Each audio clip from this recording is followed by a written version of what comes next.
On this episode of Create, Consume, Repeat, I'll show you how I converted my 12-foot by 10-foot New York City office space into a hassle-free YouTube studio. So stick around.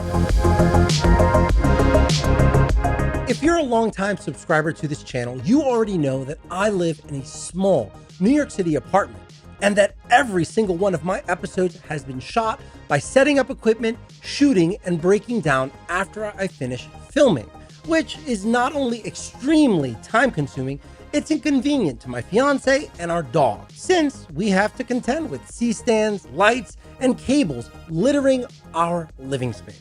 Add my busy work schedule to the mix, and I began to notice a decline in our quality of life, but also the production quality of each and every one of my episodes. So I built this 12-foot high, non-destructive, apartment lease compliant crossbar that spans 10 feet across and holds up to 4 light fixtures. And this is how I did it. The first step in maximizing my studio space was getting rid of all the C-stands and mounting my lights up above. But in order to do that, I needed to create a secure mounting point. Introducing the Manfrotto Autopole. This spring-loaded telescoping pole can expand up to 12 feet high, creating a secure floor-to-ceiling support for lighting equipment. And by setting up a pole at either end of the room, I had a sturdy and secure foundation. Now I know that many watching will say I should have just set up one bar horizontally across the room and saved some money. Hell, lots of fellow YouTube creators and even Manfrotto themselves mentioned setting them up horizontally. But in my personal experience working on professional sets, this is extremely frowned upon and should be avoided, since hanging any lights need to be safely secured, and not doing so puts you and others at risk of serious injury. With my auto pole set up, the next step was pairing 4 Mafer clamps with 2 right angle studs to create a cradle for my crossbar. And the best way to ensure they were level at each end was attaching each unit to a pole before extending them up to the ceiling. And while there, I didn't forget to use this $8 spirit level that ensured each pole was perfectly level. Now, when purchasing a Mafer clamp, you have many options.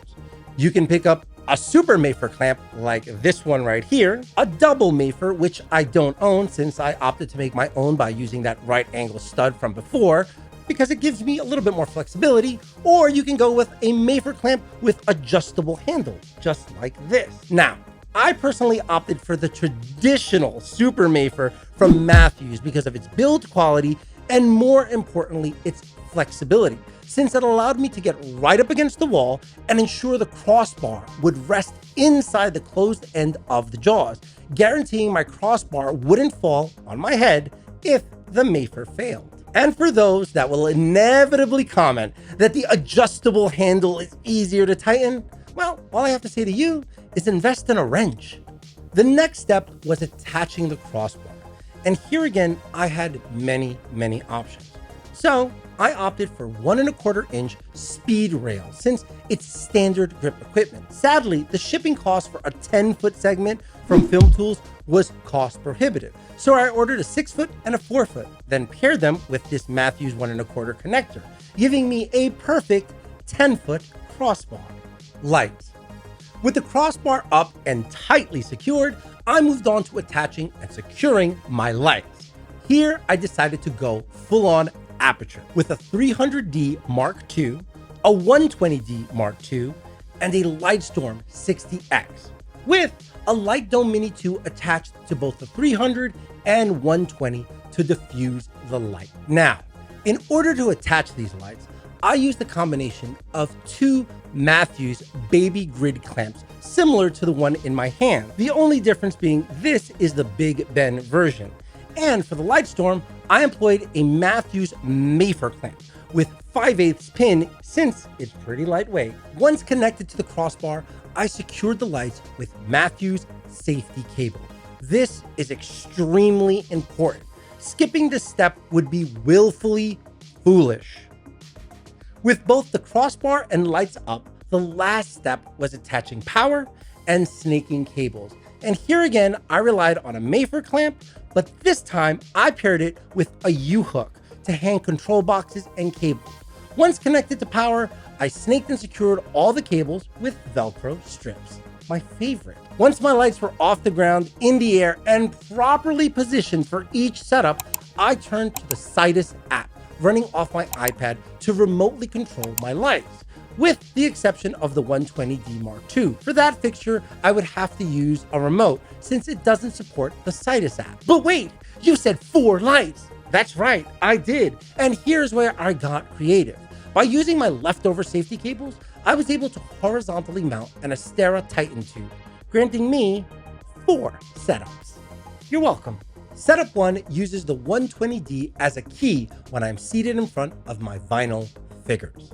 Setup 2 uses the Lightstorm as a hair light in conjunction with my Falconized 4x4 key light located in the corner of the room when I am live streaming. Setup 3 uses the Astera Titan tube as a diffused light for top-down shooting.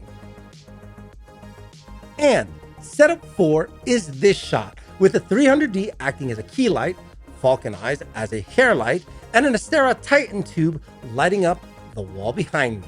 And with that, we are now at the end of this episode. And if you have any questions or comments, leave them in the section below. Want more information on my camera or audio setup?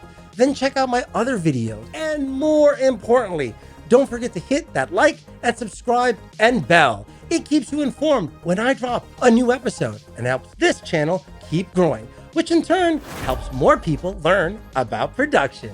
Catch you guys next time.